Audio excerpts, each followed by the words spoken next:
My name is Jordan. I've been attending Journey for roughly 5 years now. I have one son named Benton, and this is how I became a part of the 99. So I started working at the nail place in 2018, and the Cooper family is obviously who I work for. And they're at church every Sunday, and Jenna would occasionally invite me, but it wasn't my thing. And I was trying not to be like, no thanks, because I didn't want to be in a room where I'd be judged or treated the way that a lot of church people had previously treated. I started getting involved in their lives and the kids' lives. I got really attached, and I was showing up for everything else, for games and pageants and anything else that they were involved in. And one week Jenna was like, I know it's not your thing, but Jalen wanted me to invite you to church Sunday because she's gonna be singing. And I was like, okay, sure, I'll go.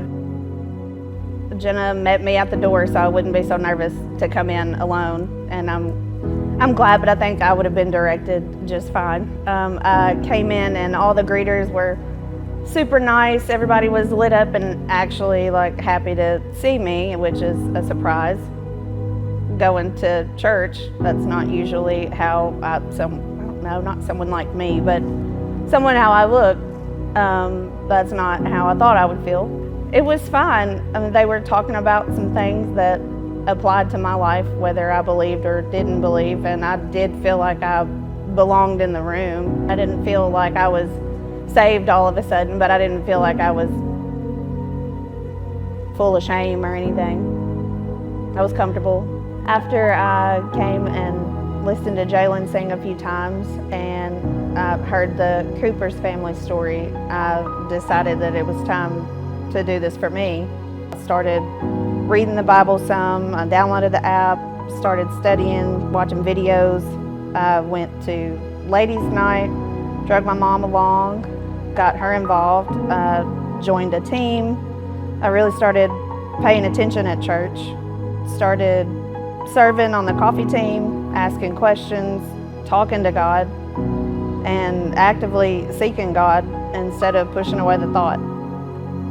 I shifted my questions from trying to disprove that God was real and changed it to, how do I get that peace? And it turns out all I needed to do was open up and just receive. What stuck with me was Jeremy talking about the 99 and the 1, and that made me feel like that was me. I was the 1. No one gave up on me at Journey. No one made me feel like the 1 is supposed to be separate. And when Jeremy said that Jesus would rejoice over the 1, I was like, you know, I'm gonna keep listening to this. I feel like the 1. I feel like the 1 that he's not giving up on. The first time I experienced communion at Journey, I started to panic. Whenever the big communion came across the screen, I was like, all right, this is not for me. But then I was reassured quickly and weekly that I could just pass the tray and nobody would call me out. I was afraid at first that I would have to get it and do this fake thing for me, that it wasn't for me, but I've never been anywhere where they were doing communion that they said, hey, it's fine to pass the tray. That meant a lot to me. That made me feel more welcome to come back, because just because it wasn't my story yet didn't mean that it wouldn't eventually. Before I brought Benton, I was still on the fence about everything, but when I did, he was excited about it. He enjoyed it. He had a fun time. And I was worried, of course, about church people, but he came out of the room and he had all these papers and was excited to tell me that Jesus is in front of you, beside you, all around you. And that's not anything I ever taught him. So after a few times of him going, Matthew, remembered his name, so we walked up to the desk to get signed in, and he already had the ticket printed out for him to put on his back, and that meant the world to me.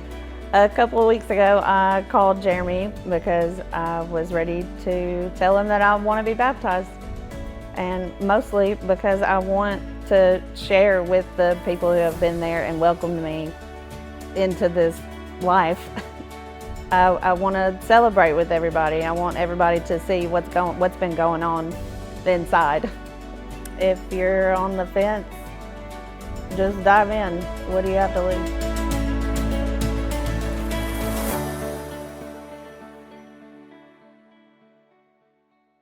Man, if you've had the opportunity to get to know Jordan or already know her, you already know this, but if you just watched that video, you picked it up really quick. She just oozes kindness and has this kind of demeanor that she already gets gratitude. You know, she knows, like all of us, that there are challenges in life, right? There are a lot of things that are challenging. I don't know if you've noticed some of these things, but I've recognized that they're challenging. You know, parenting is challenging, right? I don't know about your kids, but my kids were born naked.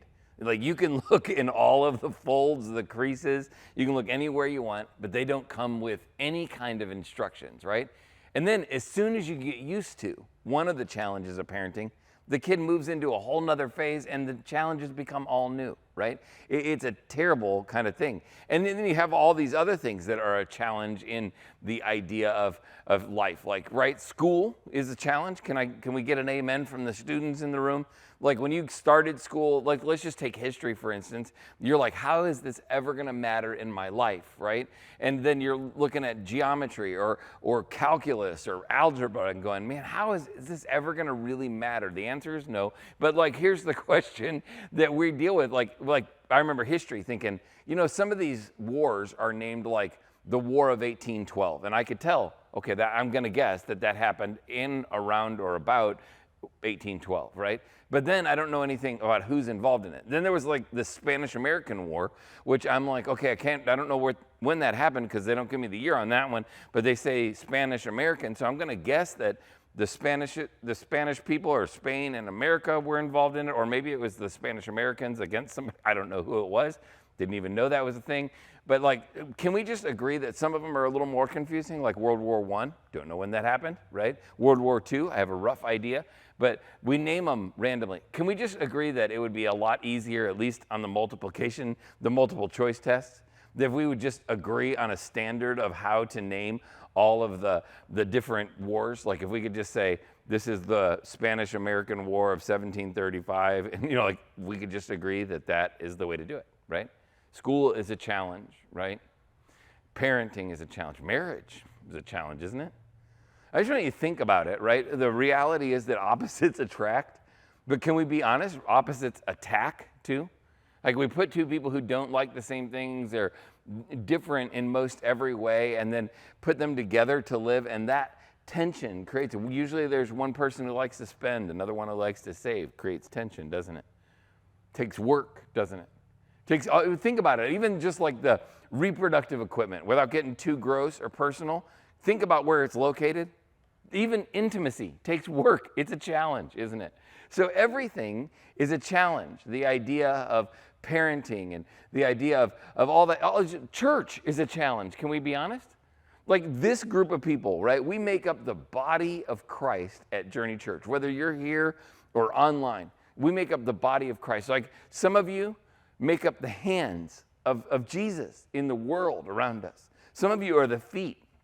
Right? Some of you are the eyes. A couple of you, I think, are the mouth. Can I be honest? Like, you're the mouth. And there's a few of you, if I'm just going to be honest with you, I think you're the appendix. And I don't know exactly what you do, but I feel like you could blow up at any minute and kill us all, right? Church is a challenge. But you know what else is a challenge? Gratitude is a challenge, right? Being thankful, grateful is a challenge. It's hard. You know why it's hard? Because gratitude is a challenge. Because it's easier to be terrified by today than it is to remember how God worked yesterday. I mean, the reality is I get wrapped up in my todayness, right? I get wrapped up in my crisis. I get wrapped up in my relationships. I get wrapped up in my stuff today. And I'm terrified by today or terrified by tomorrow. But man, it's a whole lot easier to do that than it is to remember how God provided for us yesterday. And if I could just recall, right? If I could just remember how God worked yesterday, it'd make it so much easier to not be terrified today. Gratitude is a challenge because the tyranny of today is so loud. You know, I wasn't even sure, to be honest with you, when we put this series together, that it was going to be that much relevant or that valuable or that helpful to people. Because I'm like, well, we're going into Thanksgiving. It's a good time to talk about gratitude, you know. And as I put that together, I wasn't 100% sure everybody would really get it. But then after last week, we got tons of feedback from folks going, man, this is where I really live. In fact, one of the guys that goes to our church sent me an email this week, and he said this in the middle of it. He said, my biggest struggle is living the grateful lifestyle. He said, I usually want to pick out the ways that I'm done wrong or treated unfairly. It's hard for me to get the me out of the way. Man, isn't that where we live? Like, this is fire, by the way. I don't even know that, like, I shouldn't just pray after this and be done with it. But he says, it's a struggle for me to live the grateful lifestyle. Isn't that really it? Being thankful is a thing you do here or there, right? Thanksgiving is a day we go, okay, I'm thankful for some stuff and let's have some turkey, right? Like, but the idea of gratefulness is a lifestyle. That's fire right there. It's a challenge for him, for me, for you, for every one of us to live the grateful lifestyle. And I love how he says this. He articulates something that's true for all of us. I usually want to pick out the ways that I'm done wrong or treated unfairly. You know how easy it is to complain about stuff? Like, oh, I complain about this, complain about that. I was in line at Starbucks a couple weeks ago, and I was standing there waiting for, for the drink to come out. And there was this lady that was standing there, and I said, she said something to me, and I said, you don't sound like you're from here, because I get that a lot, because I'm not from here. And she said, yeah, I just moved here from Pennsylvania. Probably shouldn't tell you where she's from, because maybe you know her. But I said, oh, well, welcome to West Tennessee. It's a great place to live. She goes, I hate it. I'm like, really? You hate it? That's a lot. And she goes, yeah, it's terrible. I can't wait to get out of here. And I'm like, man, maybe the reason you can't wait to get out of here is because you don't like being here in the beginning. You're not looking for positive things. You're looking for something to complain. Isn't that how it is for everybody? It's so easy for us to think about how we're done wrong, treated unfairly. We complain about the place we live instead of saying, you know what I'm going to do? Instead of whining about the place I live, I'm going to look for the things I love and be grateful for them. Instead of whining about the people who got elected or didn't get elected, right? Or instead of whining about the way things should be or what, I'm going to look at every single situation and say, how is it that I can look for this? How is it I can find something positive to be grateful for? Can I just tell you this? How often in our marriages, the biggest problems, the biggest challenges we have is that we don't look at our marriages, we don't look at our relationships or our money, we don't look at our stuff and go, hey, what is it that I have to be grateful for? What is it about her? What is it about him? What is it about them? What is it about my job that I just absolutely love? What if we were the kinds of people who lived lives of gratitude, who didn't look for things that were done wrong? Instead, just like he says, instead lived the grateful lifestyle. That's a powerful, powerful thing because you know why? Like we said last week, it's impossible to be grateful and complain at the same time. It's impossible to be grateful to God for what he's provided for me and be thankful. You can be thankful, you can be thankful and complain at the same time. But it's impossible to live a grateful lifestyle, like he says, and complain at the same time. What would happen if the 700 or so people that are going to be here this weekend at Journey Church? What happens if the 1,400 or so people who called Journey Church home? What if those 1,400 people lived a grateful lifestyle? We would be a compelling and unbelievable light in the darkness. It would be a powerful picture of what God has to do. Now listen, I'm not here to just cast a vision for you. I want to tell you something that is the truth. You ever have lose sight of something? You ever have a memory problem? I have a memory problem sometimes, right? I have an issue sometimes where I have a short-term memory problem. You ever done this? Spend 5 minutes looking for your keys only to find out that they're in your hand. I've done it before where I've, for some reason or another, put my glasses on top of my head and then spend time looking for my glasses. They're right here. I forgot. In the short term, that's it. But sometimes I have a long-term memory problem, right? Like once we went from 2 kids to 3 kids, all 3 kids lost their names, right? It is not uncommon for me to forget my kids' names. I don't mean that I forget them.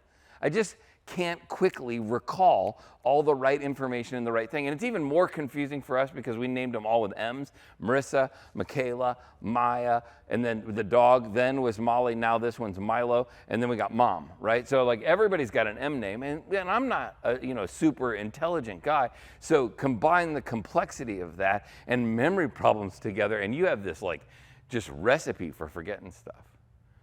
But the brain, the human brain, is an amazing thing, isn't it? I mean, think about this, that all the like neurologists and the people who know this sort of stuff, they tell us that there is literally almost unlimited capacity in our brain. Like we have full access to 100% of everything you've ever smelt. It's all in there somewhere, right?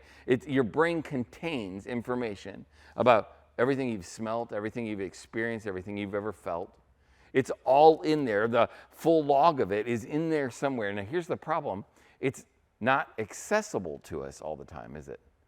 Like, not all of us, and probably in some ways, God's graciousness to us. There are some things that are not easily recallable. There are some things He's partitioned off and protects us from. Maybe you getting to know all of the things that you know, that you've experienced, maybe that's not really a good thing. Maybe God's being kind to you and not letting you recall those things. But the human brain is amazing. And here's the other thing. It's like a muscle, they tell us. They tell us that the more you use the muscle, the more it kind of gains ability, right? It gets stronger.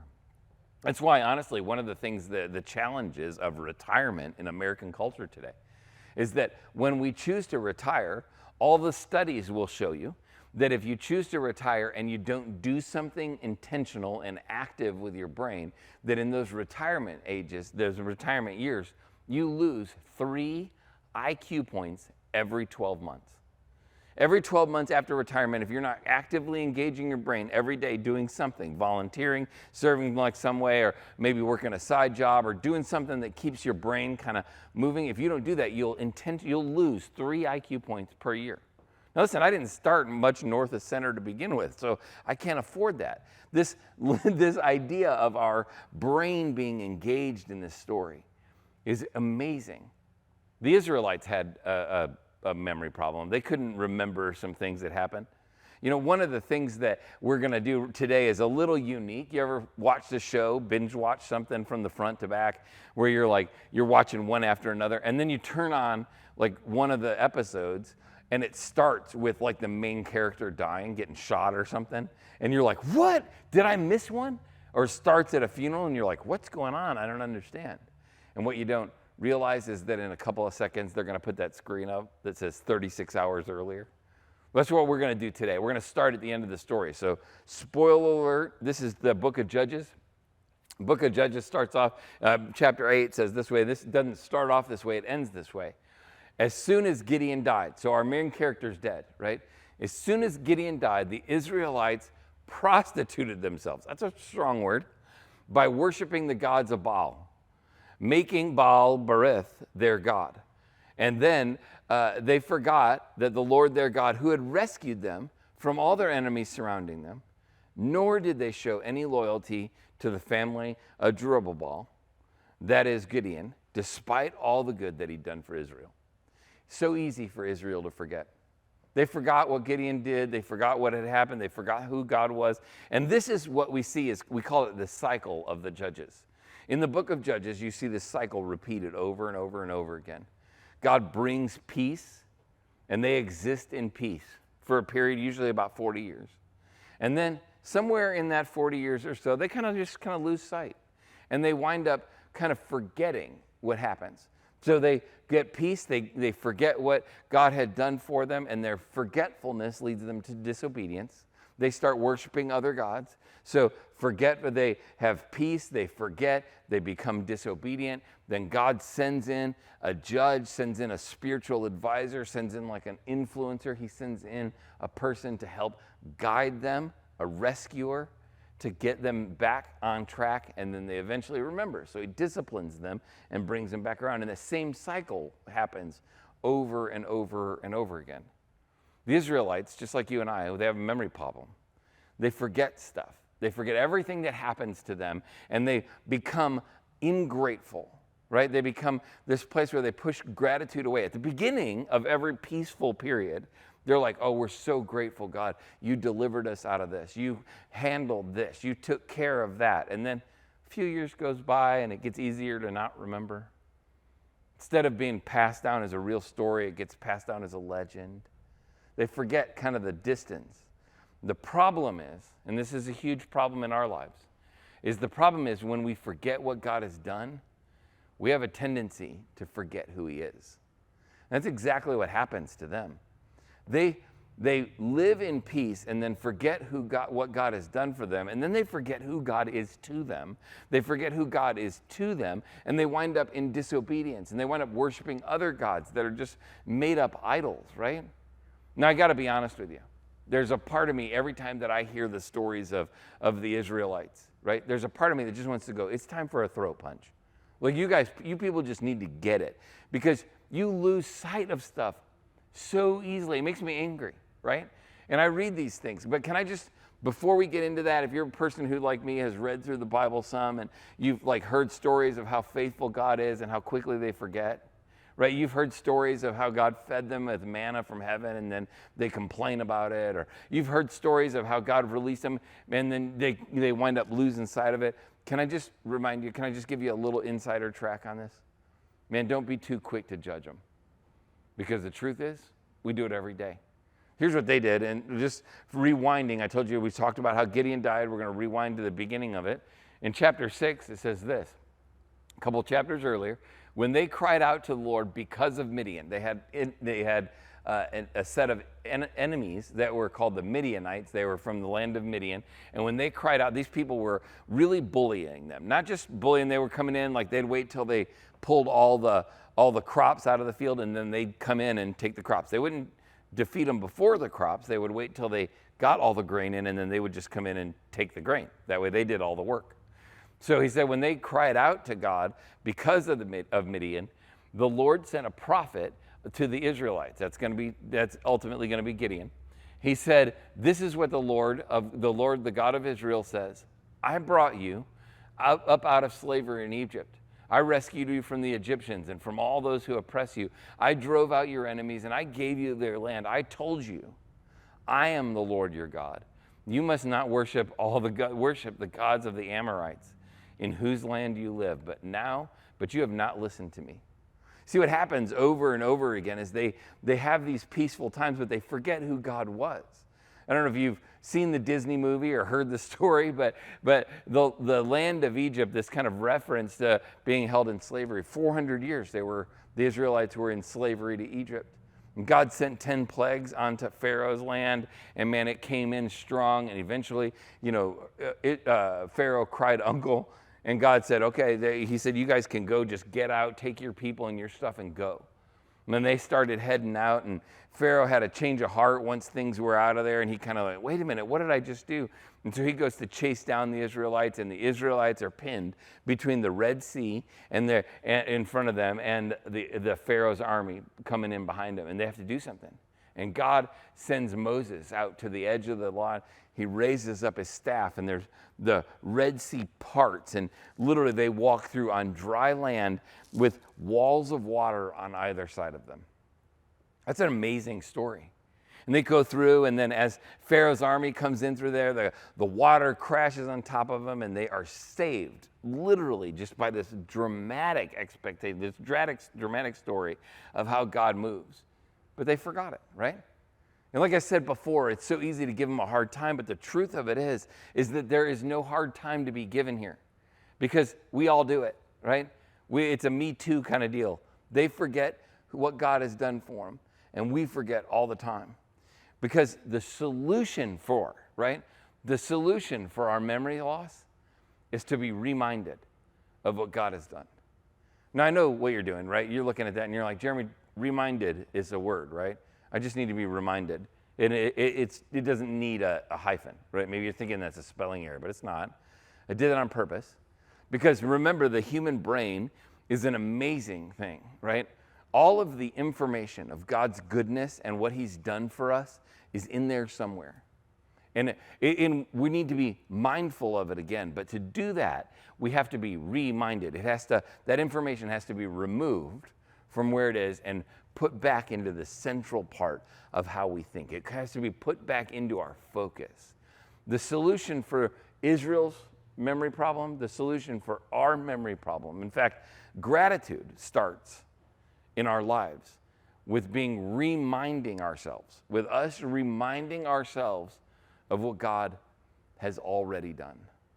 Now, can I just do this real quick? Like we're going to do an audience participation thing. You can play along at home. You can play along here in this room. But I say audience participation. It's really a survey. And when I say it's really a survey, it's really every one of us, right? Raise your hands right now. Who has ever faced a financial challenge, big or small? Come on, you've faced one, right? Every single one of us, right? Now you can put your hands back down. That's okay. But every single one of us have experienced a financial struggle at some point, big or small, right? Now let me ask you this question: how many of you felt like in the moment it was a big deal? Exactly, right? Lots of us. All of us feel like our big financial crisis felt like a big deal in the moment. Let me ask you this question: how many of you are dead? Anyone? Bueller, right? None of us, right? Let me ask you this question. Was it as bad, how many of you said, man, it was as bad in the end as I thought it was in the middle? Anyone? So let me ask you this question. Did it all work out okay? It did, didn't it? Can I ask you this question? Did you learn something about how to behave in the future because of what you experienced in the past? So what you're telling me, what I hear you saying, is that every one of us have faced this, just a financial issue. And that doesn't just count relational things or challenges as far as our education or abilities or job or any of the other things that challenge us. But we've all faced a financial thing, right? That none of us died from it, right? That it wasn't nearly as bad after I got through it as I thought it was going to be when I was heading into it. And you're all telling me that we learned something for how we should behave or do things different in the future. It's true for every one of us. 8 years ago when we were building this building, and we were at the tail end, and I mean the very, very end of building this building. And can I say we were out of money? And when I say we were out of money, I don't mean that kind of as a figurative concept. I'm not saying we were close, we were really struggling. I meant we were out of money. We had less than 1 week's expenses in our checking account. That means that what that really means for a church is that if we don't hold Sunday, we don't get to have Sunday. That's what I'm saying. So like the offering, everything was so tense and so overwhelming to me.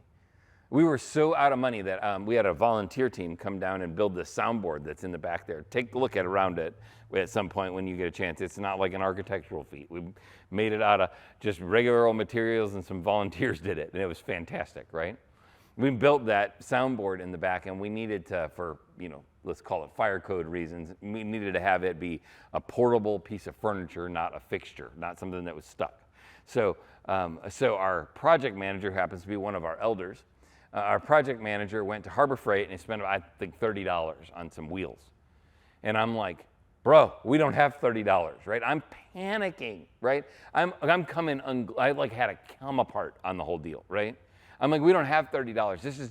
We can't be spending money on stuff we don't have. I'm like, now that I look back at it, even telling that story, I'm going, I was panicked over $30, right? 30 bucks. Like, is that really a big deal? No. But man, in the moment, when I can't see all the ways that God has provided in the past, when I'm just terrified that we're not going to be able to make expenses and payroll's right around the corner and the building notes coming due and all this stuff, and when I'm just like, I'm sick and about ready to die, in the moment it felt like everything was on top of me. But my memory problem was happening. I couldn't remember what God had done for us and what I needed to do for me to be able to be grateful for what God has done and what he's going to do. My faithfulness and my gratitude were all being crippled by the fact that I just needed to be reminded. I needed to find, access, remember whatever it was that God had done in the past and go, you know what? He's done it before. And let me just ask you this question. Remember your own financial struggle that you were in, that we just talked about, right? Can I ask you something? What about God has changed from then until now? What about God has changed from then until now? Can I just answer the own question for you? Nothing. Nothing about God has changed from then until now. The very same God who brought me through all things before, it was the very same God, the very same things are very same true about who he is then and now. So when we get to like this moment where we're overwhelmed and it's super easy to be not so grateful, and we want to be reminded, the first thing we got to remember is we got to remember what God has done. Remember it, recall it, and go, when is it? Do this exercise we just did. When have I experienced this financial kind of problem before? When have I experienced this kind of marriage problem before? When have I experienced this kind of parenting problem before? And we have a tendency to complain or to live something other than the gratitude lifestyle, like he said. When we have something other than that kind of wanting to take over, we have to stop and go, when have I been here before? When have I had someone elected that I didn't agree with? When before has a policy not gone my way? When before have I been challenged by where I live? When before have I been challenged in this way? And then recall, remind yourself about what God has done before. That's exactly what happened in Gideon's situation. In their situation, God comes into the story. Now, this is what's crazy about it. It says that in this moment when they were complaining and God was reminding, the angel of the Lord came. Now, I got to stop for 1 second and give you a tiny bit of theology. The angel of the Lord here is a pre-incarnate Jesus. This is Jesus showing up. Remember, we have always said that Jesus is God in a bod. My girls give me grief for saying that. But Jesus isn't just a created being. Jesus doesn't show up later in the story. He doesn't just exist from the manger forward. Jesus is co-eternal with God, that he always existed. And the angel of the Lord here is Jesus showing up on the scene before he comes in at Christmas time. So, pretty great stuff. The angel of the Lord came, and he sat beneath the great tree of that's Ophrah, not Oprah. And it says, which belonged to Joash, the clan of Abiezer. Gideon, the son of Joash, was threshing out wheat in the bottom of the winepress to hide from the grain from the Midianites. Now, I got to stop 1 second. Joash is like, area where this is going on with this tree of Ophrah. But what's important is that Gideon was threshing out wheat in the bottom of a winepress to hide. He's afraid of the Midianites. He's not courageous. He's not doing this out in the open. He's trying his best to say, I got to provide for my family. So I'm going to go down in the bottom of this wine press and hide my threshing out of grain so that I can have grain for my family. And the angel of the Lord, Jesus, appears to him and said to him, mighty hero, the Lord is with you. He's hiding out in a wine press. He's in the bottom of a pit. He is not acting or feeling like a mighty hero, but that's not what Jesus sees in him. The Lord is with you. Gideon, you need to understand something. The last time you went through a challenging situation, God got you through it, and that nothing has changed about the Lord, and the Lord is exactly the same Lord as he was. And so you, Gideon, are a mighty hero because the Lord is with you. Nothing has changed about God. And you need to be grateful and operate in the power of who you are. And so here's what's interesting about it. Gideon doesn't know what's up. He just hears this guy and say, mighty hero, the Lord is with you. And he says, sir. He doesn't get. Now I'm just going to hold on to this word. He says, sir. He doesn't know what's going on. We're going to come back to this word in a second. Sir, Gideon replied, if the Lord is with us, he's kind of arguing with him. If the Lord is with us, if what you're saying is true, then explain this to me. Why has all of this happened to us? Why am I down here if the Lord's with me, why am I having to hide out in the bottom of this wine press, threshing out the wheat so that I can basically sneak it by the Midianites, these people who want to take everything from us? And he says, and then where is all the miracles that our ancestors told us about? It's not that he doesn't remember the information. He's like, those people got miracles. God parted the Red Sea. God fed them from the heavens. God led them by a cloud by day and a pillar of fire by night, and he took care of them, and he lived among them, and he did all that. Where are all the miracles our ancestors told me about? He says, they said, the Lord brought us out of Egypt, but now, today, real life, right? Today, true story, right? In this moment, my life, that why now has the Lord abandoned us and handed us over to these losers? Why has he done this? You see, it's not that he doesn't know the information. He remembers the story, but he just thinks of it as a remote thing. And what's crazy about it is this transition that begins to take place right here in this next verse. Then the Lord, Jesus, the angel of the Lord, then the Lord turned to him and said, go with the strength that you have and rescue Israel from the Midianites. I am sending you. This is a powerful verse. Theologically, right? Biblically, all in the center of this. We get this angel of the Lord thing, then this says the Lord, recognizing this is Jesus showing up on the scene. And he says to him, Gideon, go in the power that you have, which is not much. I mean, we just be real and honest about what's going on in Gideon's story? He's at the bottom of a wine press, hiding out, and he doesn't feel like much. And he's going, hey, I don't get what you're saying. And like this God that you talk about, I hear stories about it. We sing songs about it. We do all that stuff. We got some church stuff about it, but the truth is I don't believe it. I'm reluctant to see it in my real life. And he says, go in the power the strength that you already have. He doesn't have any. And that's exactly what Gideon's going to point out. He says, and then rescue them, Israelites from the, because here's where your power comes from. I am is sending you. He's not just saying, I'm sending you. I'm just some stranger who walked into the scene. He goes, I am is sending you. Like the God of the heavens, right? The God who said, you know what? Into darkness I will speak light and light will happen. That God is sending you. I am who parted the Red Seas and had this wall of water on both sides, and you guys walk through on the dry land, and you're asking where the miracles come from. And he says, go in the power that you have, which is none, and step out into it. And I am is right behind you. That's a powerful, powerful thing. And we're going to remember what God has done. We have to remember who he is in this. He is I am. He is the God that speaks light into darkness, who created nothing, or created everything out of nothing. He is the only God who has power over your situation and mine. And it's our gratitude for what he's done in the past that gives us the ability to brave through today. Because the gratitude lifestyle, what a powerful phrase. Gratitude lifestyle is grateful for yesterday, gives me faith for today because of the faithfulness of what God has done yesterday. So powerful. Remember what God has done. Remember clearly who he is. And that's where the transition happens. Remember earlier, Gideon said, sir, if this is true, what about this? And then the Lord said to him, I am is sending you, right? And look what he says. But Lord, see, get it? All of a sudden, he got it. He understood. In that verse before, it says the Lord turned to Gideon. He didn't just kind of turn his head over that way. The language suggests that all of a sudden that he didn't really get who Gideon didn't really get who was there.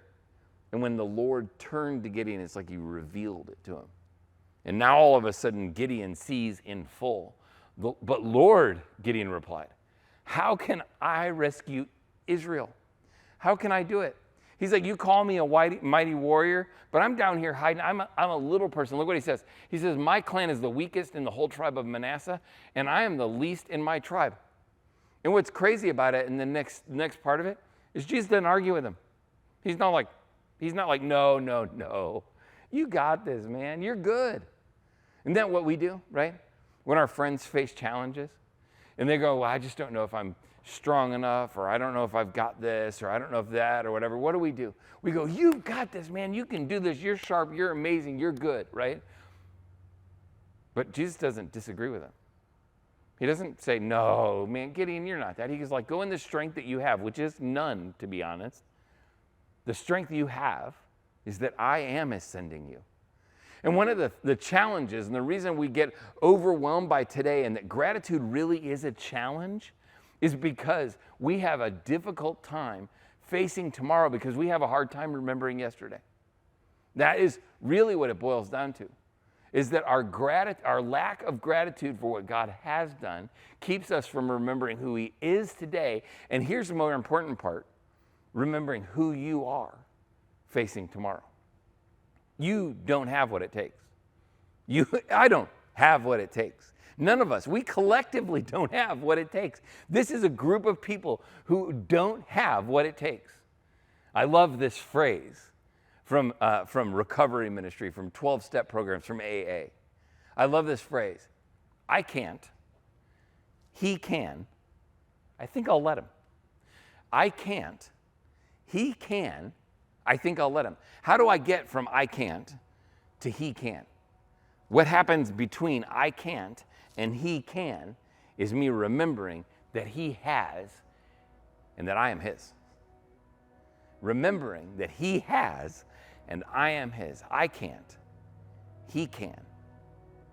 I think I'll let him. And that's really what it comes down to, isn't it? That faith is seen in the present. Faith is observed. My faith today, walking into tomorrow, is observed in the present, but God's faithfulness is seen in the past. Like that's a key piece for us. If we want the power and the ability to face tomorrow, it doesn't come because I remember who I am. It doesn't remember how strong I am or what I've done to get through this. The way that I face the reality, the troubles of tomorrow is remembering who God is in the past. I can't. He can. I think I'll let him. And gratitude, the challenge that gratitude is how I make that happen. Gratitude, remembering who God is, what He's done, and who I am to Him, is how I have faith to face tomorrow.